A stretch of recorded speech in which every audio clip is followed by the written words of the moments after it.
Bonjour Michel. Bonjour Quel, Thérèse. quel plaisir de te rencontrer dans un endroit très lumineux comme ça, avec des reproductions de peintres de Charlevoix, c'est vraiment super. Est-ce que on pourrait dire que c'est une lumière parmi tant d'autres?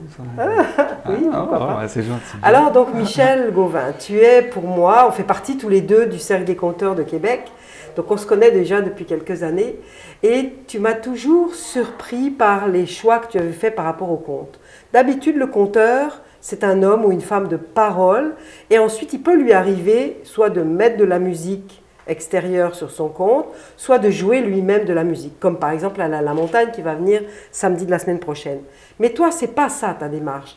Tu as d'abord été compositeur, et ensuite tu as animé ta musique par des contes. Est-ce que tu peux me raconter ce qui s'est passé? Oui, oui, certainement, certainement. Effectivement, souvent dans le monde du conte, les gens vont se définir comme étant passeurs de parole. Alors moi, je me définis très peu comme étant un passeur de parole. Je me dis que la parole se passe de toute façon sans le conte. Alors déjà là, j'ai une distance par rapport au conte, mais je respecte beaucoup les gens qui le font et ça apporte un statut officiel à quelque chose qu'on appelle le conte. Moi, ma démarche, elle est longue. Elle est longue, elle est amoureuse, elle n'est pas pénible. Elle est pleine de plaisir, elle commence très tôt. Alors que je commence à pianoter sur le piano de mon père et que je réalise que la création, pour moi, m'apporte de grands bonheurs. Même si c'est des petits thèmes mélodiques tristes ou des fois très joyeux, bien entendu. Alors, ça m'amène dans des mondes que j'aime vivre. Quel âge tu avais là? Oh, j'avais 6, 7, 8 ans peut-être. Ah, ouais. Là. Et les premières compositions ont commencé très tôt et ensuite, avec l'âge, j'ai transposé le piano, qui maintenant sont toujours mes instruments de prédilection, l'harmonica et la guitare. Alors j'ai continué ce processus-là de plaisir très tard dans ma vie à créer une quarantaine de pièces musicales que j'ai peaufinées avec le temps et fait arranger avec des professeurs et professionnels musiciens. Bon. Lorsque je performais ces pièces musicales-là, qui étaient source d'émotions de toutes sortes, de ce que je vivais, de ce que je voyais, de ce que je me questionnais, il y avait un vide. Il y avait un vide. Je sentais un vide. Et puis, c'est plus tard, à un moment donné, un ami à moi, qui est aussi un musicien, me dit « Pourquoi tu ne fais pas du conte? » J'ai dit « Du conte? Tu as le goût de dire. » Ah, je dis « Ben oui, c'est vrai. » Je me suis rendu compte que j'avais déjà commencé, sans vraiment m'en rendre compte, à compter à travers mes pièces. Alors, je me suis allié au Cercle des conteurs de Québec, où est-ce que là, j'ai commencé à faire mes premières expériences de conte. Et ça a été pour moi une belle découverte parce que il n'y a pas que le conte. Il y a aussi des parties théâtrales dans ce que je fais. Il y a aussi de l'humour. Alors, c'est un ensemble de performances artistiques qui fait un tout. Alors, si je suis questionné par un conteur, et je suis un peu embêté de répondre parce que la meilleure réponse pour moi, c'est oui, je suis un flou artistique. Alors, quand je réponds cela, ça rend les choses paisibles par rapport aux musiciens qui me disent « Mais pourquoi tu parles dans ta musique? » Ou d'autres qui me disent « Ben, ce n'est pas de l'humour. » Non, ce n'est pas de l'humour. C'est toute une chose, un ensemble de choses qui fait que la résultante est une performance scénique. La scène, pour moi, c'est le moment ultime. C'est la finalité, c'est quelque chose de grandiose, c'est une communion où est-ce que je vis entièrement. Alors, c'est être au moment présent dans de grands moments. Alors, après de grandes réflexions, de grands questionnements et avec un goût de dire et d'échanger qui est très puissant. Et les contes que tu fais sont quand même très poétiques. Il y a de la poésie dans la musique évidemment, mais tes textes aussi sont poétiques. Et des fois, il faut les décoder un peu. Tu n'es pas toujours explicite dans tes textes. C'est très intéressant de ce fait-là. Je ne sais pas aujourd'hui le conte que tu vas faire, est-ce qu'il est explicite? Oui, je pense, délicat. Dans le sens que, des fois, j'aborde des thèmes qui sont des réalités de la vie, difficiles, oui. Mais je les apporte sous un angle un peu caché, pour que ce soit doux, simple et beau, parce que la vie est belle pour moi. Alors, j'apporte toujours ces thèmes-là, faisant partie de mes questionnements, en cherchant toujours l'idéal. Et en proposant une vision, mais il faut la découvrir parce que c'est pas mon but. Mon but, c'est pas d'être moraliste, mais c'est simplement plutôt d'avoir un bon moment d'échange avec les gens qui sont sur place lors de mes prestations. Elles sont très impressionnantes, tes prestations, j'avoue. Et le conte que tu vas faire aujourd'hui? Oui, aujourd'hui, c'est un conte qui... Si tu veux, tu nous dis juste le titre. Hein, oui, qui est en fait... quand j'étais un petit garçon, c'est un thème qui est beaucoup basé sur la liberté.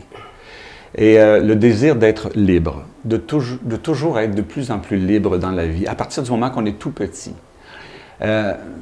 Et je vous laisse le découvrir parce que ça va à gauche et à droite, mais si on garde cela en tête, ça fait un bon fil conducteur. Ben, je te remercie beaucoup. Alors, bien tout à l'heure pour le conte quand tu étais un petit garçon. Oui. Merci beaucoup, Claire-Lise. Merci, Michel. Un plaisir. Michel Gauvin, je dirais de lui que c'est un conteur atypique. Michel Gauvin vient de Québec et il ne correspond à aucun style de conteur. Je dirais même plus, il dérange parfois les amoureux du conte. Et pourtant, quel enrichissement il nous apporte par sa poésie, ses compositions et ses sous-entendus. Au fil des années, la guitare et l'harmonica sont devenus ses inséparables instruments de prédilection. Un point de vue sur le fleuve, un chant au bord de la route, tout devient prétexte à une halte pour sortir ses instruments et composer. Et en fait, petit à petit, il découvre en lui l'euphorie de combiner musique et texte, afin de faire vivre au public, à nous, une quête qui avance pas à pas, au rythme de sa réflexion et d'allégories colorées et inattendues. Michel nous offre toujours une prestation scénique originale, comme autant de carnets de voyage au cœur de l'humanité. Nous allons le suivre dans ses promenades chaudes et pleines d'inattendus. Voici Michel quand j'étais tout petit garçon. Michel Gauvin.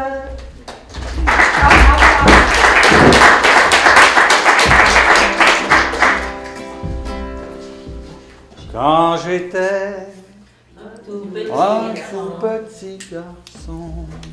Bonjour tout le monde. Oui, oui. Quand j'étais un tout petit garçon, je rêvais juste de partir de la maison. Ah oui, oui. Non, moi, aussi loin que je puisse me souvenir, quand j'étais un petit garçon, je pensais juste à m'en aller de la maison. Ouais. Mais il faut dire que dans mon temps, puis avant, c'était pas facile. Là. Je veux dire, quand on voulait avoir quelque chose, là, il fallait le vouloir, il fallait être tenace. Ouais. Ben, dans mon temps, il y avait juste une maison. Hein? 2 parents qui se tenaient et c'était non. Non. Parle-moi plus de ça, là. C'est non, pas question d'argumenter. Hein? Aujourd'hui, je veux dire, les enfants, hein? Les enfants, ils ont bien plus qu'une maison, puis ben, ça ne fait pas une place, ça peut faire l'autre. Puis des parents, je veux dire, ça se multiplie plus que les enfants. En tout cas, hein? Ah non, moi je me rappelle, là, j'étais assez tanné de me faire dire non, là, que je me demandais bien, qu'est-ce que je pourrais bien faire? J'avais eu une idée, je dis, ouais, ben là, ils vont arrêter de me dire non, là. Là, j'ai dit, je vais me fabriquer un baluchon. Ça fait que dans une vieille nappe, j'avais ramassé ce que je pensais qui était bon dans un baluchon, j'ai noué les 4 coins, puis je l'ai caché dans mon garde-robe. Mais ça n'a pas été long. J'ai été obligé de le sortir. Je veux dire, il m'avait encore dit non, là, comme ça, sans raison, hein? Hey, mais là, j'avais un plan. J'étais assez choqué, j'ai regardé ma mère en plein dans les yeux. Puis j'ai dit, je vais m'en aller pour toujours! Pas sûr que c'était une bonne idée. Elle dit, quoi? Tu veux t'en aller de la maison? Ah, tu penses que tu es assez grand, hein? Ben, si tu penses que tu es assez grand, pars! Va-t'en! Non, c'est quand je suis arrivé dans la rue, là.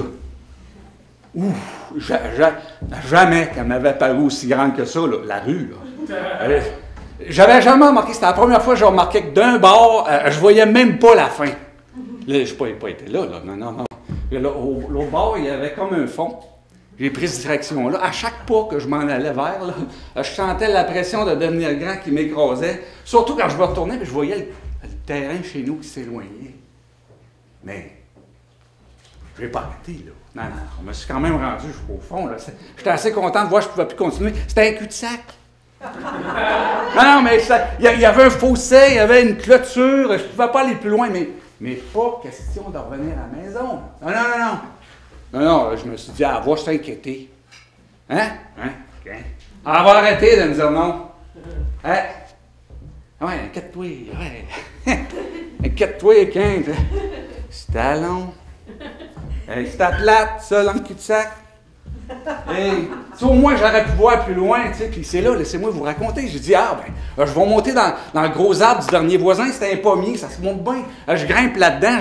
La première chose que je vois, c'est le gros boulevard à 4 voies qui est en construction, que tout le monde parle. Là, je continue à grimper, puis là, je vois des champs, des boisés, des champs à perte de vue. Hey, wow, là, je reviens chez nous en courant, là, j'étais tout énervé, je rentre dans la maison, mais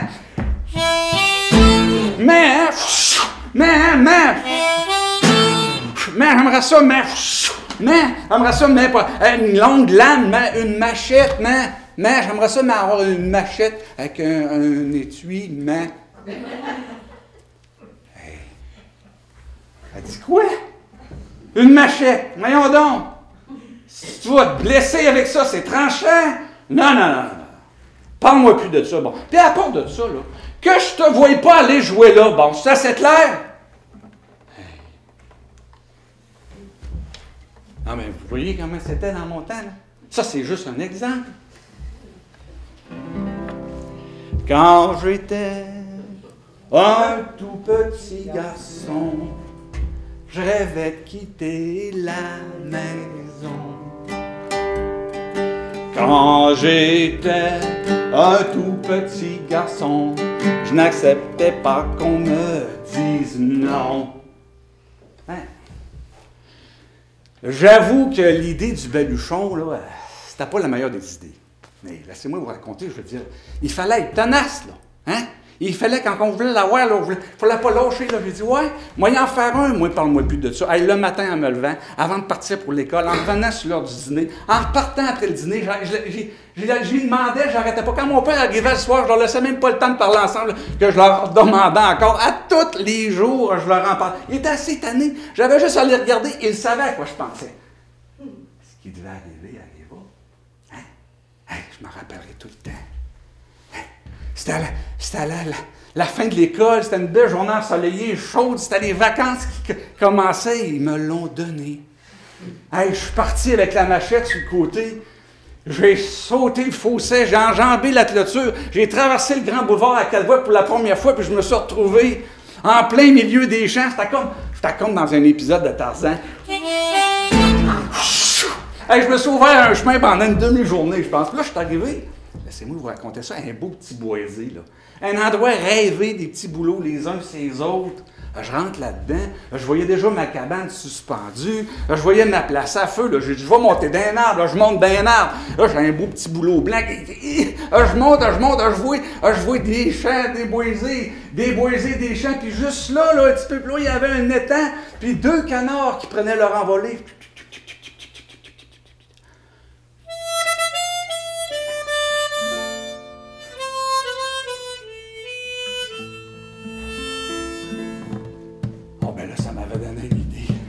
Hey, je reviens chez nous en courant. Je rentre dans la maison. Mais, j'aimerais ça, j'aimerais ça, avec un long canon, puis une crosse en bois, mais j'aimerais ça, une carabine. Une carabine à plomb, pour tuer mon gibier, avec une ganse.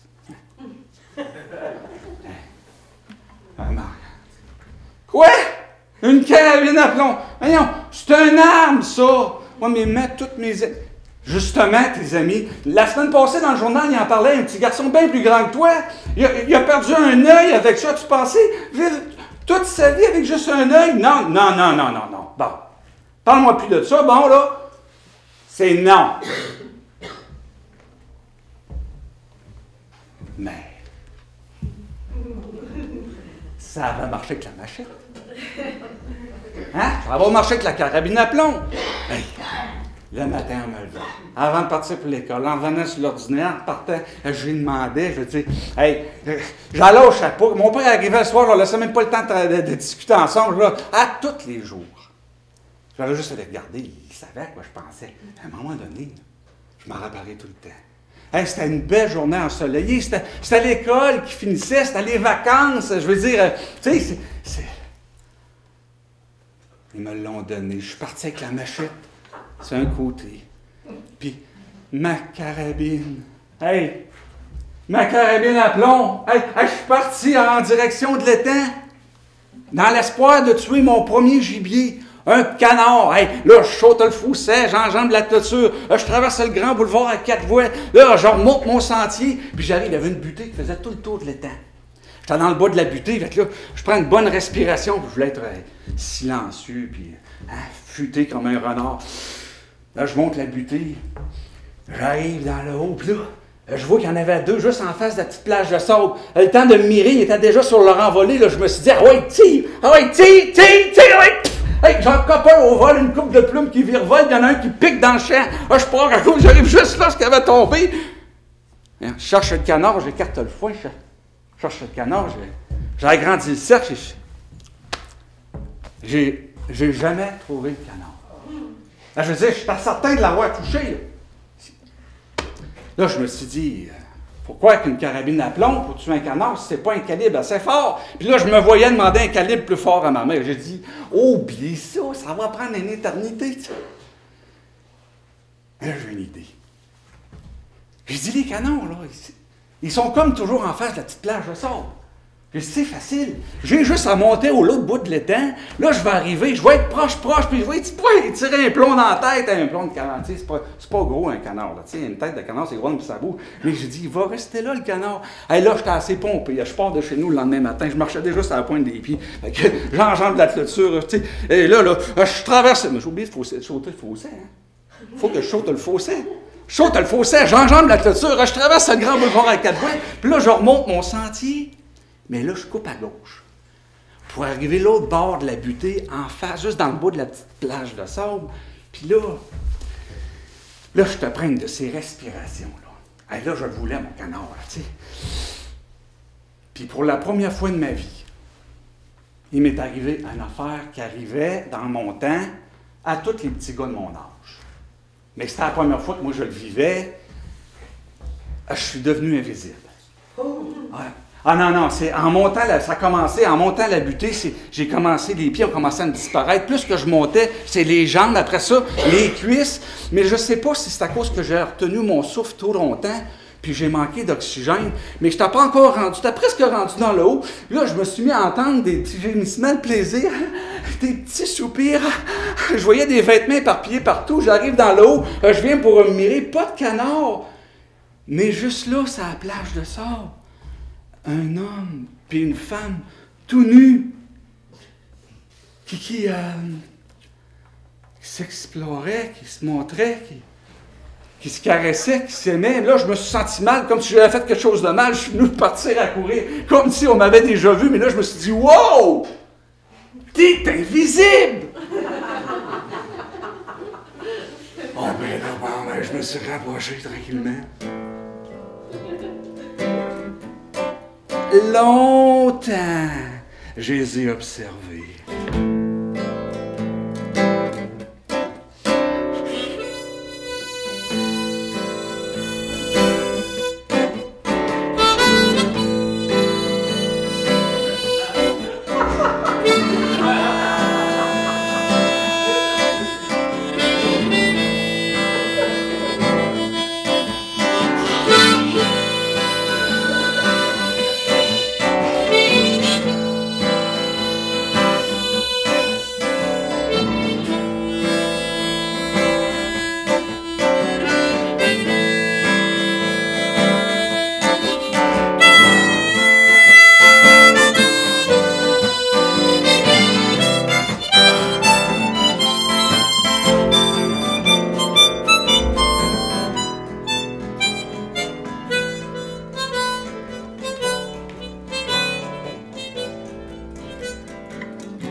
Non, mais laissez-moi vous dire que...